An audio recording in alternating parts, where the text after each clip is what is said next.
Christopher, you've been extremely busy. This is the first time I've seen you in person, I think, for a little while, because you've been all over the country on this battle bus, that battle bus. I guess the story of today is reform. Nigel Farage had his press conference. I guess the question that everyone wants to know the answer to is, will their popularity turn into seats? The answer to that is probably no.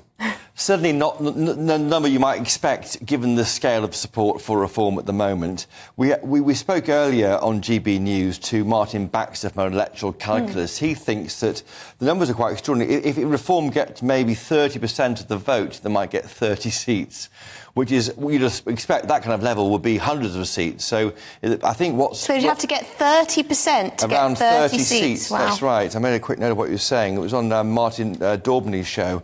The scale of a challenge for a challenger party who has no idea where the support is. The reason why that is reform is equally supported across the country, whereas the Lib Dems tunnel down into certain areas and build up support in certain key areas. Tunnel down. Yes, yes. So that's why. That's, I think, a challenge facing Nigel Farage, maybe facing us all probably as a country on July the 5th, 3 weeks today, is if reform does become the second party in the polls and then wins 6 million votes, as Nigel Farage told me today in that press conference at 1 o'clock, and then gets 2 or 3 or 4 MPs, and then the Tories are third, and they get 20 times that many, maybe 100 MPs, what does that mean about our system? And how Farage treats that apparent disconnect between voting and seat numbers is his mini-Trump moment, when he's got to say, do I go all in and say this is not democracy, or do I just try and tunnel my way again into the Tory party and take over that party? He wouldn't deny several times today that he may want to lead the Tory party one day. Yes, well, and am I right in thinking that the Labour Party, have previously spoken quite a bit about potentially maybe changing the way we vote and the way the system works? They won't want to do that, though, if they get a super majority, as some are suggesting. I bring you gifts from my week on the road. The Tory Party manifesto, Lib Dems, Labour. In the Labour manifesto, there's nothing about proportional representation. And why should there be? The party's on set for a 3-figure majority. Why on earth would you want to change the rules? Why would you mess with it? Well, why would you? We have, of course, certainly, 18 months ago at the Labour conference, when the polls were much tighter, it was all about the deal you do with Lib Dems to be in power, and Lib Dems want proportional representation, as does the Reform UK. We'll hear more from Reform UK on Monday when they unveil their manifesto. Right. We get to see it. A manifesto on Monday from Reform. Siôn Simon, let me bring you in on this one. Reform, a threat to the Conservatives, sure. Also a threat to Labour in some seats? No, not really, no. They're a threat to the Conservatives, and I think what will happen is that the Reform will get probably no seats, maybe one. Nigel will either be the MP in Clacton or he won't be. They obviously will get a significant number of votes. They're not really going to come second, but they'll get a lot of votes.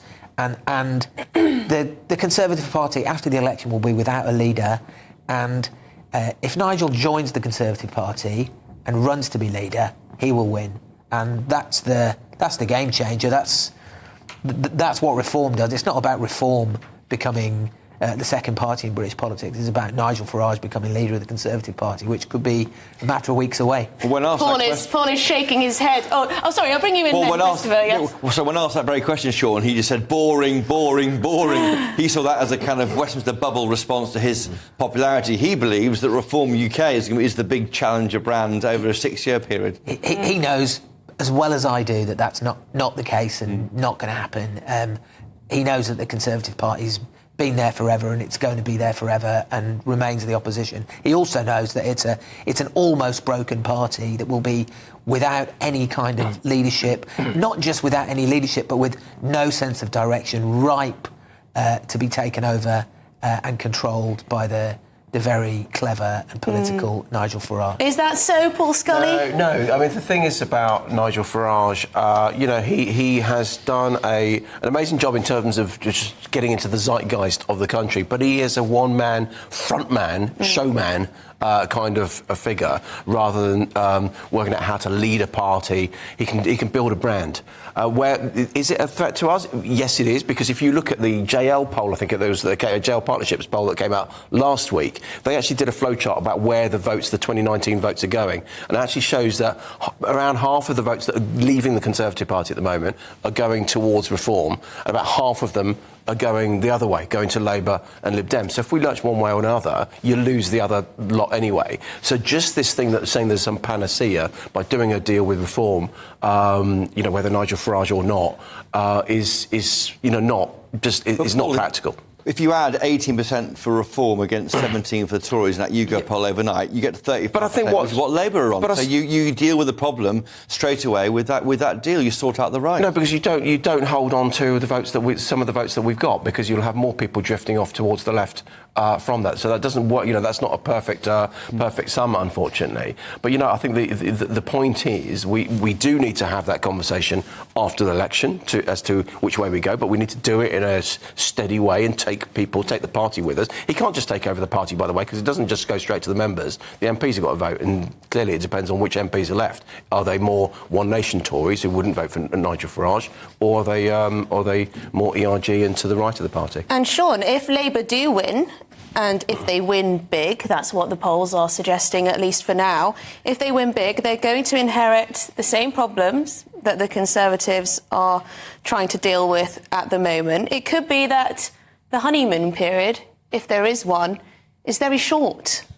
They're going to inherit terrible problems, and they have they boxed themselves in before they knew how much they seem likely to win by. They boxed themselves in terms of taxation, in terms of borrowing, with respect to what they can do. Their ability to fix problems on any major level is going to be incredibly constrained.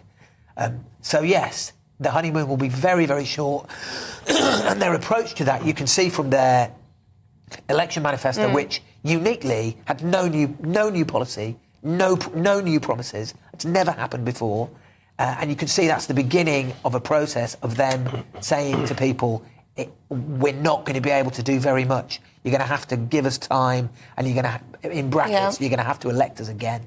And, Paul, one of the difficulties I think the Conservatives have, and do correct me if I'm wrong on this, is I think, depending on who you talk to within the Conservative Party, they think the problem is different. Yeah. Why people true. are going to reform, why people are objecting to the Conservatives. Some think the Conservatives should be adopting more reform policies. For example, all the trust lost when it comes to immigration policy. Others think, oh no, don't go down the populist route. The Conservatives need to find that answer and agree on it. They do, and clearly they're not going to find that this side of the election. So I think, if Nigel Farage wins Clacton, for example, but they don't win any other seats, then I'm not entirely sure that he gets any short money, and he will be an independent. So he'll be a one-man person. More than two MPs short money. So a times number of votes. So he will still be, on his own, shouting from the outside. And we've seen that from Caroline Lucas. She had a long time in Parliament, but was only able to have a degree of influence. But the other thing about reform as well, of course, is that Nigel Farage is talking without being in power, without having to come up with workable solutions. So that limits him, but it also gives him the space to be able to pretty well be that showman and say what he wants to be. Yeah. He wouldn't be able to do that if he was actually in a position of power. The thing about Farage is he's great at opposing. Yeah. He's not good at maybe governing. He's never governed anything in his life properly, and he's always existed against something else. And I think when we see his policy platform on Monday, that's when both parties will start really tearing into it. Well, he's certainly put his hat in the ring. Andrew said he'd rather...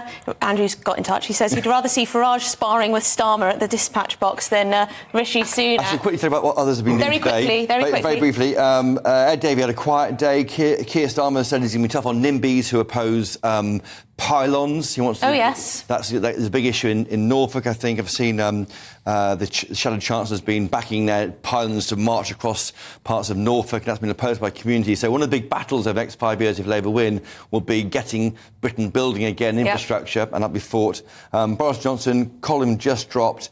He says we are walking into an elective dictatorship.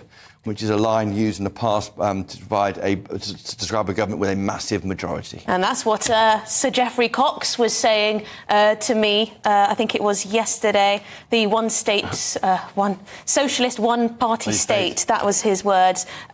Interesting message to put across. We should mention the candidates for the Clacton constituency because Siôn mentioned Clacton, so we must read them out. We've got Jovan Owusu-Napul for the Labour Party, Giles Watling for the Conservative Party, Matthew Bensalem, Liberal Democrats, Nigel Farage, Reform UK, Natasha Osborne, Green Party, Craig Jamieson, Climate Party, Tony Mack, Independent, Tassos Papanastasiou, Heritage Party, and Andrew Pemberton for UKIP. Lots of candidates to choose from in the Clacton constituency.